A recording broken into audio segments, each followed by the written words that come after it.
आंखों में जलन, सांस में तकलीफ, प्रदूषण में घुटते दिल्ली वाले और झाग यमुना की कहानी। साथियों, बात बहुत गंभीर है और गंभीरता से सोचते सोचते 40 से 50 साल बीत चुके हैं, मगर नतीजा आपके सामने है। धुआं धुआं होती दिल्ली और झाग झाग होती यमुना। 80 का दशक, रोटी कपड़ा और मकान की तलाश में भारत, और तभी इस सब के बीच दुनिया के सारे शहरों को पीछे छोड़ते हुए दिल्ली बनती है दुनिया की सबसे प्रदूषित सिटी। 1 नवंबर 2024, day after Diwali celebration, Delhi की एयर क्वालिटी हजार्ड्स लेवल पर पहुंच जाती है। और इस हजार्ड लेवल की मेन वजह है PM10 और PM2.5 यानी कि पार्टिकुलेट मैटर। दरअसल PM2.5 गैसोलीन, डीजल और फ्यूल के जलने से एयर में मिक्स होता है। PM10 construction site, land filling, कृषि, फॉरेस्ट फायर, इंडस्ट्रियल डस्ट आदि से हवा में मिक्स हो जाता है। इसका डायमीटर जो होता है वो ह्यूमन हेयर, जो आदमी का बाल होता है, उससे भी बहुत कम होता है। अब बात आती है हेल्थ हजार्ड्स की। ये पार्टिकल्स इतने डेंजरस होते हैं, इससे हार्ट डिसीज, आपका lungs infection, early death, asthma और ब्रीथिंग में डिफिकल्टी जैसी बीमारी, और इन बीमारियों का अल्टीमेट रिजल्ट डेथ। ये पार्टिकल्स मैटर्स घरों के अंदर भी बहुत आसानी से प्रवेश कर जाते हैं। Central pollution control board CPCB की बात करें तो उनके अनुसार दिल्ली के पॉल्यूशन की मेन सोर्स जो है यही पार्टिकल्स हैं। इन पार्टिकल्स की एयर में प्रेजेंस मेजर करने के लिए बेसिकली हम एयर क्वालिटी इंडेक्स का इस्तेमाल करते हैं।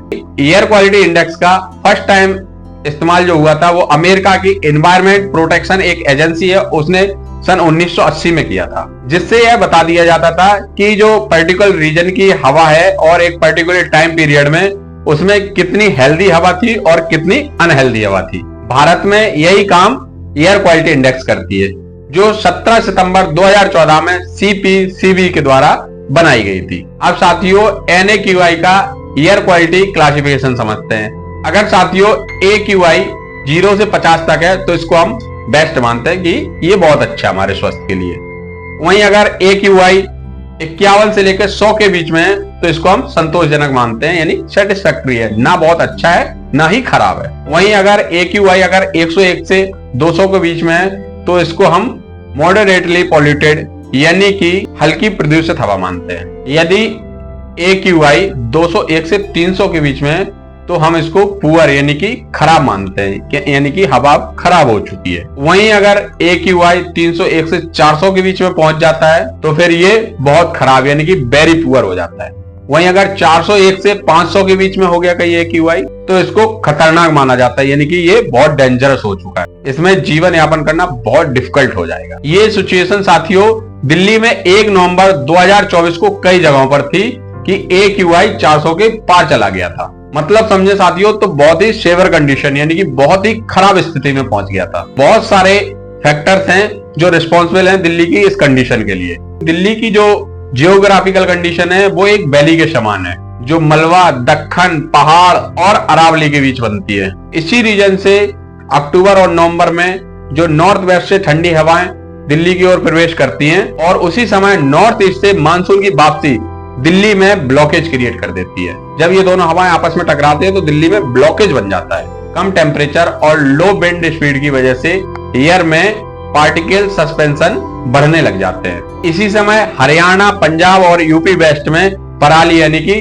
स्टबल बर्निंग से स्मोक क्रिएट हो जाता है और वो पार्टिकल दिल्ली की एयर में मिल जाते हैं। और फिर दिल्ली के 300 किलोमीटर की रेडियस में जो इंडस्ट्रियल एरिया है वो भी अच्छा खासा पॉल्यूशन कंट्रीब्यूट कर देता है। इतना पुराना और बड़ा शहर होने के बाद भी पुअर वेस्ट मैनेजमेंट की वजह से ओपन बर्निंग भी बहुत ज्यादा हो जाती है। Vehicular pollution, thermal plant, construction site, ये भी दिल्ली के पॉल्यूशन के लिए बहुत बड़े जिम्मेदार हैं। रीजन पता है लेकिन फिर भी पिछले 40 साल से दिल्ली के पॉल्यूशन के लिए कोई सॉल्यूशन नहीं निकाला गया।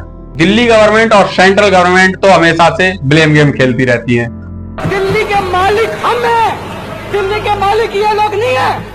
इसके बीच में फंसी है तो वो है दिल्ली की जनता। तो साथियों, फाइनली ये है कि सॉल्यूशन तो हमें और आपको ही करना है। जैसे ग्रीन रेवोल्यूशन की वजह से किसानों को धान और गेहूं की फसल करने के लिए मजबूर किया गया, तो वापस किसानों को मिक्स क्रॉप कल्चर की ओर जाना पड़ेगा ताकि हरियाणा और पंजाब का वाटर लेवल भी बच जाए और सॉइल हेल्थ भी। दिल्ली में प्राइवेट व्हीकल की बेसिक नीड समझना है, जो कि एक जगह से दूसरी जगह जाना है, ना कि लग्जरी या स्टेटस का शो ऑफ। और ट्रांसपोर्ट के लिए तो मेट्रो और पब्लिक ट्रांसपोर्ट का इस्तेमाल करें और वेस्ट मैनेजमेंट पे तो स्पेशली फोकस करें। एटलीस्ट ओपन बर्निंग तो कम से कम ना करें। और गवर्नमेंट थोड़ा इनिशिएट करके एनसीआर के रीजन से इंडस्ट्रियल एरिया को थोड़ा बाहर मूव करे और प्राइवेट व्हीकल पर कंट्रोल किया जाए और ज्यादा से ज्यादा इलेक्ट्रिक व्हीकल को प्रमोट किया जाए। देश में ये जो कंडीशन है, ये सिर्फ दिल्ली की कंडीशन नहीं है। इस लिस्ट में देश के और भी शहर दिल्ली से भी और आगे हैं। कंडीशन मुंबई, कलकत्ता, कानपुर और पूरे एनसीआर की खराब है और इनके नतीजे भी बहुत भयानक हैं। आप लोगों ने देखा होगा नवंबर 2017 में यमुना एक्सप्रेसवे पे किस प्रकार से 24 गाड़ियां लगातार टकरा गई थी और कितने लोगों की डेथ हुई थी। ऐसे ही 2022 में दिसंबर में जो इंडिया श्रीलंका का टेस्ट मैच चल रहा था, उसमें आपने सिचुएशन देखी थी किस प्रकार से फॉग ग्राउंड में आ गया था। बिल्कुल दिल्ली में अस्थमा और बहुत सारी रेस्पिरेटरी डिसीज। साथ ही साथ यमुना का झाग बताता है कि संसाधनों की अति हो चुकी है। पैसा बहुत कमाया जा सकता है, विकास आज नहीं तो कल हो ही जाएगा, लेकिन पानी, हवा और लाइफ की कॉस्ट पर होने वाले डेवलपमेंट को भोगने वाला भी तो कोई होना चाहिए, क्योंकि इतना पॉल्यूशन है, पब्लिक बचेगी ही नहीं। प्रकृति लगातार इशारा कर रही है, वक्त रहते समझ जाएं, नहीं तो हम भी बहुत एडवांस होके हड़प्पा और सिंधु घाटी की सभ्यता की तरह इतिहास में दर्ज होकर रह जाएंगे। साथियों, अगर कोशिश की जाए तो दिल्ली बेस्ट तो हो सकती है। नहीं तो मॉर्निंग तो रोज होगी, लेकिन हम मॉर्निंग वॉक को तरसेंगे। पार्क भी होंगे, लेकिन हम खेलने के लिए तरसेंगे। ऊंची और बड़ी बड़ी बिल्डिंग्स होंगी, एडवांस शहर होंगे, मगर उनमें रहने के लिए हम और आप नहीं होंगे। तो साथियों, समझ जाइए, अभी भी वक्त है। और साथियों, मेरा वीडियो कैसा लगा ये कमेंट सेक्शन में बताइए। और मेरे वीडियो को लाइक करना हो तो कीजिए, नहीं करना हो तो मत कीजिए, लेकिन आपके आसपास होने वाले पॉल्यूशन को रोकने का अपना पूरा प्रयास कीजिए, क्योंकि अगर हवा पानी अच्छा है तो हमारा जीवन है, हमारी पीढ़ियों का जीवन संभव है। अदरवाइज ना हम होंगे, ना हमारी पीढ़ियां होंगी, ना हमारा जीवन होगा। और अगर आप लोग हमारे चैनल पर नए हैं तो चैनल को सब्सक्राइब कर लीजिए, बेल आइकन को दबा लीजिए। चलिए मिलते हैं अगले वीडियो में, तब तक के लिए नमस्कार और धन्यवाद।